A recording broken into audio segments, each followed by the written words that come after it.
Hi, welcome to Sunil Maths tutorial, Abstract Algebra, Group Theory classes, class number 44. We are in the normal subgroups chapter, theorem number 2. A subgroup capital H of a group G is a normal subgroup of G if and only if each left coset of H in G is a right coset of H in G. A subgroup capital H of a group G is a normal subgroup of G if and only if each left coset of H in G is a right coset of H in G. Let us prove this statement. Capital G be a group and H be a subgroup of G. We have to prove that H is a normal subgroup of G implies and implied by each left coset of H in G is a right coset of H in G.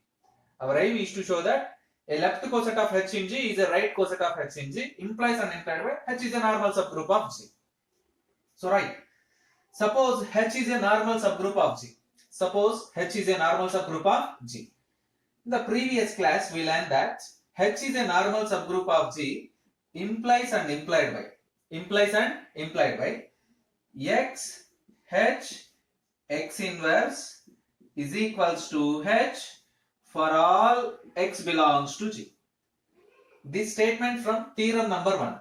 In the normal subgroups, in the previous class we learned a theorem.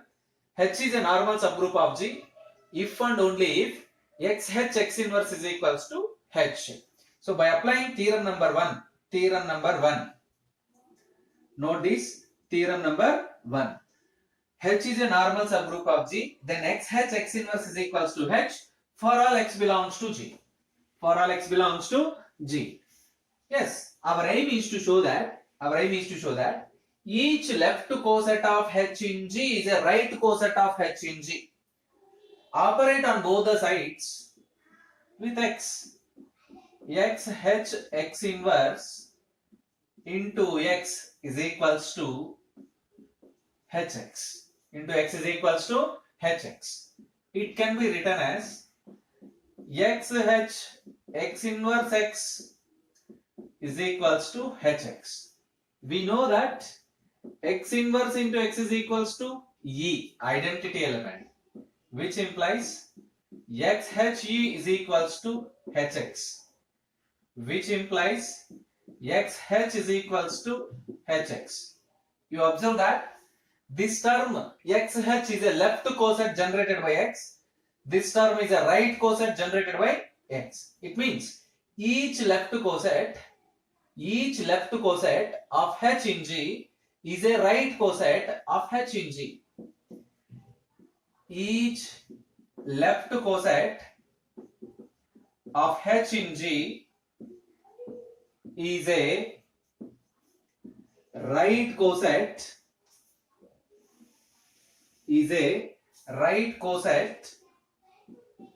of H in G, which is required result. Suppose H is a normal subgroup of G, then we prove that each left coset of H in G is a right coset of H in G. Observe the procedure. H is a normal subgroup of G. By previous theorem number 1, X H X inverse is equals to H. Operate on both the sides with X. You get this step. X H X inverse X is equals to Hx. X inverse X is equals to E, where E is identity element. X H E is equals to Hx. We know this property. H E is equals to H. X H is equals to Hx. X H means left coset generated by X. Hx means right coset generated by X. Therefore, each left coset of H in G is a right coset of H in G. Yes. Converse. Let us prove the converse form.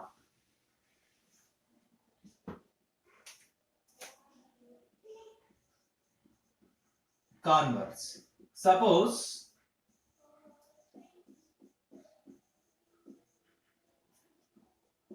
each left coset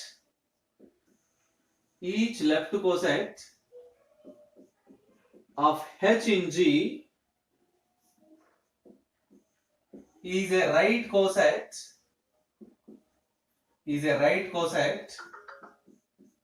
of H in G.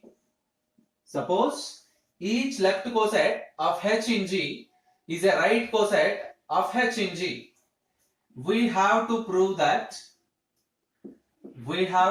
that capital H is a normal subgroup of G.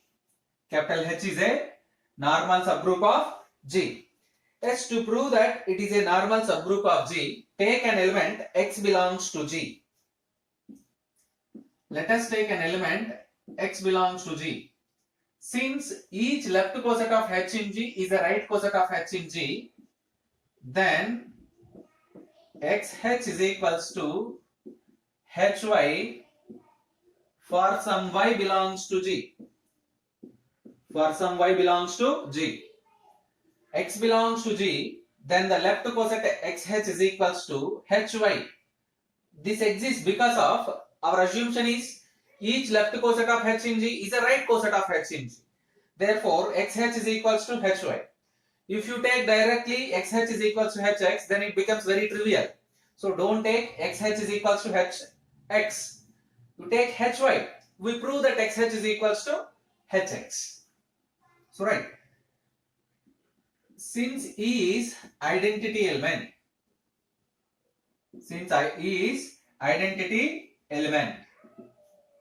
then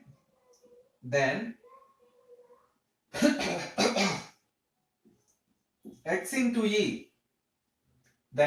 E is equals to E into X for all X belongs to G.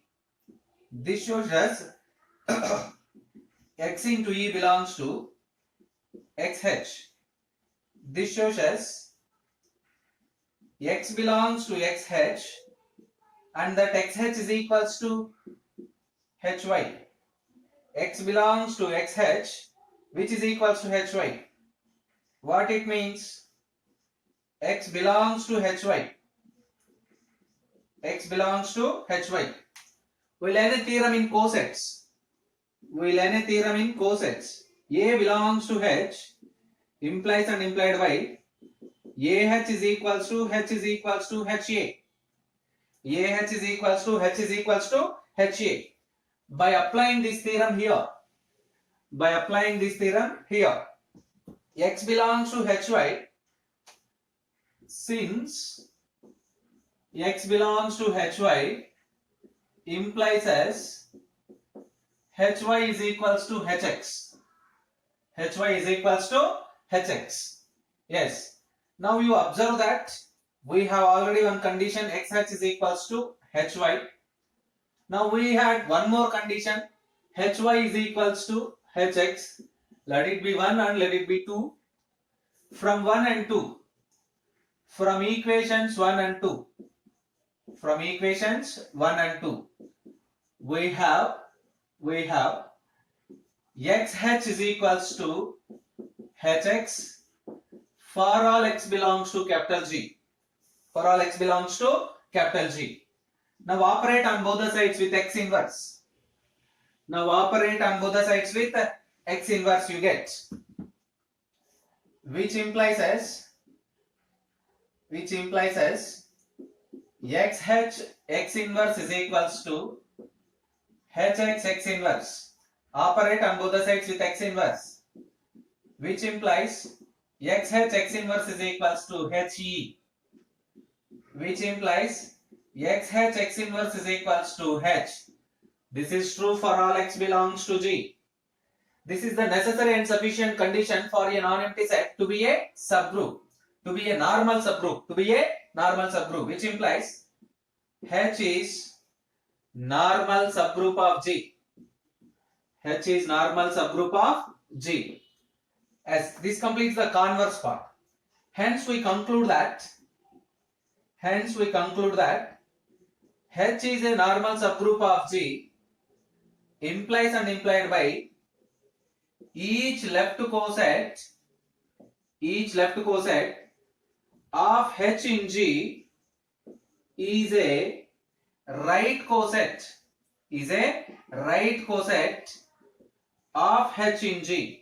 is a right coset of H in G. Observe that. This completes the proof. Hence proof. This is also one of the necessary and sufficient condition for a subgroup to be a normal subgroup. Observe that. Theorem. A subgroup capital H of a group G is a normal subgroup of G if and only if the product of two right or left cosets of H in G is a right or left coset of H in G. This is also a necessary and sufficient condition for a subgroup to be a normal subgroup. Theorem number 3.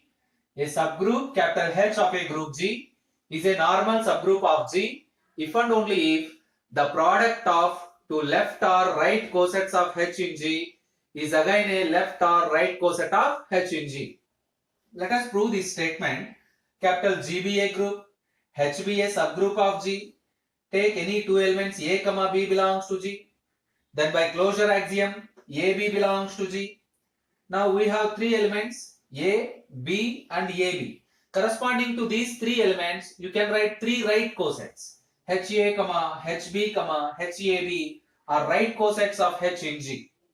HA, HB and HAB are right cosets of H in G. The coset multiplication is defined as HA into HB is equals to HAB. HA into HB is equals to HAB. Yes. Now we have to prove that H is a normal subgroup of G.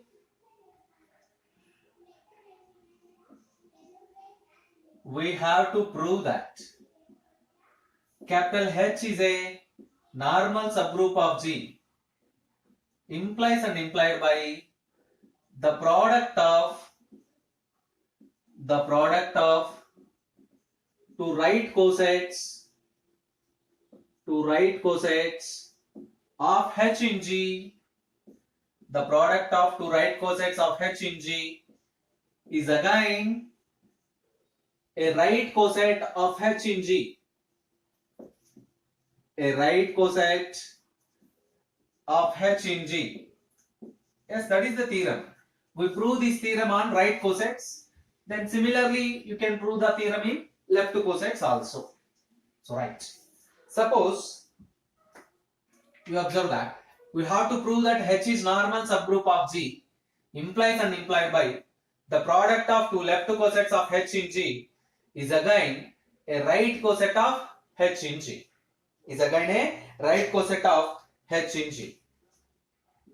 Suppose H is normal subgroup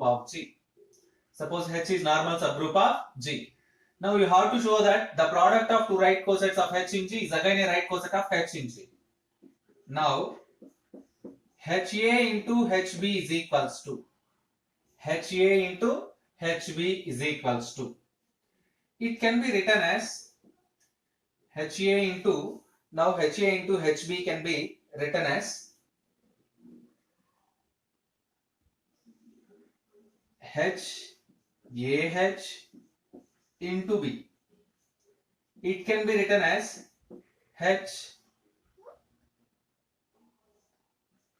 HA into B. It can be written as HHAB. It can be written as HAB. Actually, this is the procedure of proving product of two cosets is again a coset. The product of two right cosets is again a right coset. But in the introduction, we said that the product of two cosets is defined like this. HA into HB is equals to HAB. The product of two cosets is defined in this way. HA into HB is equals to HAB. So by applying that condition, HA into HB can be written as HAB. You need not to write all these steps. Directly you can write HA into HB is equals to HAB. So right, anyway, but the product is, you can write this process also. So HA into HB is equals to HAB. Therefore, product of two right cosets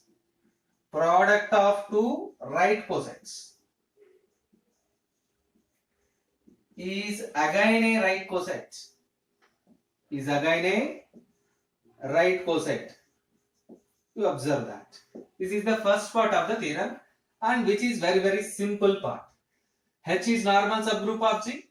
Then HA into HB is equals to H into AH into B, H into HA into B, HH into AB, HH is equals to H. We'll end this theorem in the subgroups. H into H is equals to H. So HAB. Therefore, HA into HB is equals to HAB. The product of two right cosets is equal to another right coset HAB. So now we prove the converse part. Assume that the product of two right cosets of H in G is again a right coset of H in G. We prove that H is normal subgroup of G.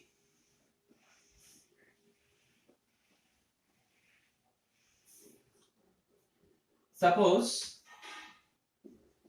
converse. This is converse part. Converse.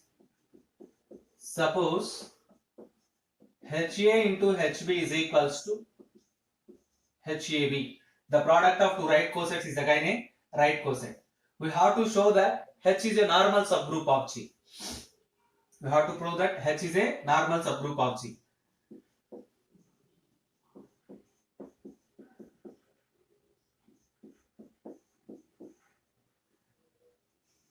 Yes. Consider an element X belongs to G, which implies X inverse also belongs to G, such that X into X inverse is equals to E. It is equals to X inverse into X.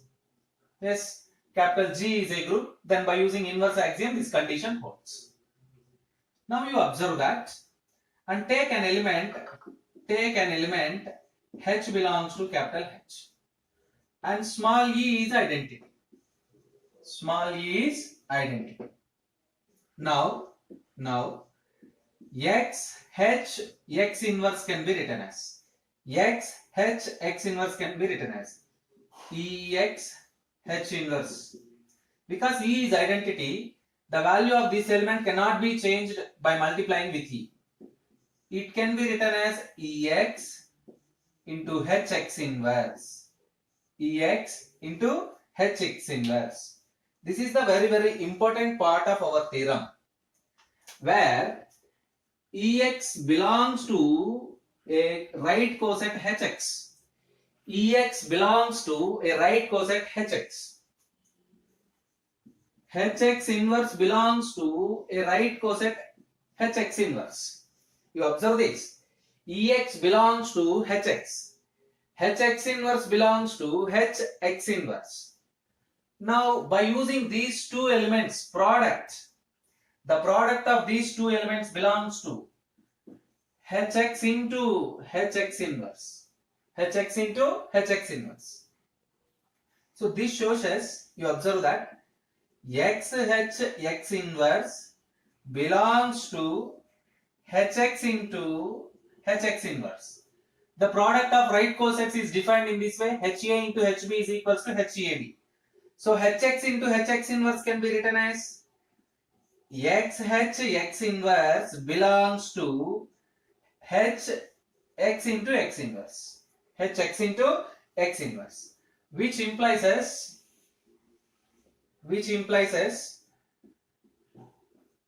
XH X inverse belongs to HE. Which implies as XH X inverse belongs to H. For all X belongs to G, H belongs to H. You observe that. This is the necessary and sufficient condition for a normal subgroup. This is the definition of normal subgroup, which implies H is normal subgroup of G. H is normal subgroup of G. Hence, we conclude that H is normal subgroup of G implies and implied by the product of two right cosets. The product of two right cosets of H in G is again a right coset of H in G, which is the required result also. In a similar manner, you can prove that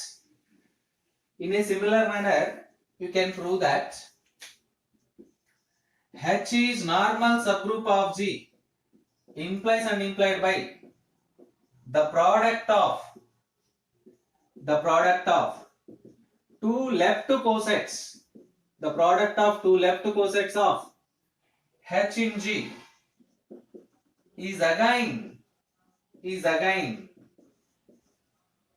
a left coset, is again a left coset of H in G. This completes the proof.